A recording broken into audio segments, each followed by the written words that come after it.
Hello दोस्तों, आप सभी को नमस्कार। ज़्यादा समय न लेते हुए आज हम इतिहास के कुछ महत्वपूर्ण प्रश्नों के उत्तर जानेंगे जो बार बार प्रतियोगी परीक्षाओं में पूछे जाते हैं, चाहे वो नेट एग्ज़ाम हो, एसएससी, रेलवे के एग्ज़ाम हो। आइए शुरू करते हैं। आज हम 1857 के विद्रोह से जुड़े हिस्ट्री के क्वेश्चनों को जानेंगे। सबसे पहला प्रश्न है, अंग्रेजी भारतीय सेना में चर्बी वाले कारतूसों से चलने वाली एनफील्ड राइफल कब शामिल की गई? तो इसका आंसर है दिसंबर 1856 में। दिसंबर 1856 में सरकार ने पुराने लोहे वाली बंदूक ब्राउन वेस के स्थान पर नवीन एनफील्ड राइफल के प्रयोग का निर्णय लिया। दूसरा क्वेश्चन है, भारत के प्रथम स्वतंत्रता संग्राम का मुख्य तात्कालिक कारण था? तो जैसा कि हमने जाना, इसका मुख्य तात्कालिक कारण अंग्रेजों का धर्म में हस्तक्षेप का संदेह था, इसी कारण तत्कालिक कारण बना। तीसरा प्रश्न है, मंगल पांडे की घटना हुई थी बैरकपुर छावनी में, है ना। 29 मार्च 1857 को बैरकपुर में सैनिकों ने चर्बी वाले कारतूसों का प्रयोग करने से इनकार कर दिया। एक सैनिक मंगल पांडे ने अपने एजुडेंट पर आक्रमण कर उसकी हत्या कर दी। मंगल पांडे से ही तीसरा क्वेश्चन है, मंगल पांडे कहाँ के विप्लव से जुड़े थे? तो जैसा कि हमने जाना है, मंगल पांडे बैरकपुर के विप्लव से जुड़े थे। मंगल पांडे सिपाही था, तो इसमें इसका आंसर नहीं दिया है। मंगल पांडे 34वीं बंगाल नेटिव इन्फेंट्री के 6वीं कंपनी के एक सैनिक सिपाही थे। अगला क्वेश्चन है, 1857 के विद्रोह के दौरान बहादुर शाह किसे साहब ए आलम बहादुर का खिताब दिया था? तो इसका आंसर है भगत खान को। 1857 के विद्रोह के दौरान बहादुर शाह ने भगत खान को साहब ए आलम बहादुर का खिताब दिया था। भगत खान एक पख्तून था। ईस्ट इंडिया कंपनी में वह सूबेदार के पद पर था तथा कंपनी की ओर से उसने प्रथम अंग्रेज अफगान युद्ध में भी भाग लिया था। तो इसके बारे में इतना जानना काफ़ी है। 1857 की क्रांति का प्रमुख कारण क्या था?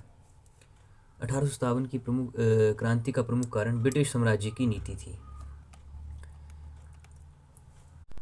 अगला क्वेश्चन है, 1857 की क्रांति सर्वप्रथम कहाँ से प्रारंभ हुई? जैसा कि हम जानते हैं कि 1857 की क्रांति सर्वप्रथम मेरठ जो आज के समय में उत्तर प्रदेश में है। 1857 की क्रांति का प्रारंभ 10 मई को मेरठ में हुआ। यहाँ की तीसरी कैवेलरी रेजिमेंट के सैनिकों ने चर्बी युक्त कारतूसों को छूने से इनकार कर दिया और खुलेआम बगावत कर दी। अगला क्वेश्चन वही क्वेश्चन कि 1857 की क्रांति सर्वप्रथम कहाँ से हुई? तो मेरठ से हुई। 1857 की स्वतंत्रता संग्राम से संबंधित पहली घटना थी तो सैनिकों का दिल्ली के लाल किले पर पहुंचना, ये एक बहुत बड़ी घटना थी।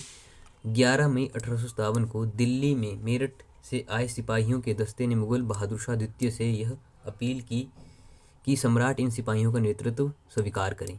इस प्रकार सैनिकों का दिल्ली के लाल किले पर पहुंचना पहली घटना थी।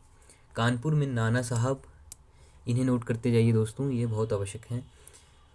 कानपुर में नाना साहब ने 5 जून 1857 को विद्रोह किया। बेगम हजरत महल को ने 30 मई 1857 को प्रारंभ अवध के विद्रोह का नेतृत्व किया। झांसी की रानी लक्ष्मीबाई ने जून 1857 में विद्रोह किया तथा वे 17 जून 1858 को शहीद हो गए। अगला प्रश्न है, 1857 के संग्राम के निम्नलिखित केंद्रों में सबसे पहले अंग्रेजों ने किसे पुनः अधिकृत किया? तो इसका आंसर है दिल्ली। कैप्टन निकोलसन के नेतृत्व में 3 महीने की घेराबंदी के पश्चात 20 सितंबर 1857 को अंग्रेजों द्वारा दिल्ली की पुनर्प्राप्ति कर ली गई। इसमें कैप्टन निकोलसन का नाम आप याद रखिए। अगला क्वेश्चन है, 1857 के स्वाधीनता संघर्ष की वीरांगना महारानी लक्ष्मीबाई की जन्मस्थली है? तो वाराणसी। रानी लक्ष्मीबाई का मूल नाम मणिकर्णिका था। इसका मूल नाम काफ़ी बार परीक्षाओं में पूछा गया है, तो आप इसे नोट डाउन कर सकते हैं। रानी लक्ष्मीबाई मूल नाम मणिकर्णिका का जन्म 19 नवंबर 1835 को गोलघर में हुआ, जो वर्तमान में वाराणसी में है। आप जानते हैं कि वाराणसी आज के समय में उत्तर प्रदेश में है। अगला क्वेश्चन, 1857 के बरेली विद्रोह का नेता कौन था? देखिए दोस्तों, 1857 के विद्रोह में जिस जिस जगह पर जो विद्रोह हुए हैं वहाँ से जो नेताओं ने उन्हें लीड किया था उसके बारे में अक्सर प्रतियोगी परीक्षा में पूछा जाता है, तो आप इसे नोट डाउन कर सकते हैं। तो 1857 के बरेली विद्रोह का नेता कौन था? तो खान बहादुर था। अगला क्वेश्चन, महारानी लक्ष्मीबाई की समाधि कहाँ स्थित है? डी ग्वालियर। महारानी लक्ष्मीबाई का जन्म, जैसे कि हमने ऊपर जाना, वाराणसी में, जब इनकी मृत्यु ग्वालियर में हुई थी। ग्वालियर में ही महारानी लक्ष्मीबाई की समाधि स्थित है। अब ये देखिए, आपको महारानी लक्ष्मीबाई को किसके साथ अंतिम युद्ध का सामना करना पड़ा था? तो ये था ह्यूरोज।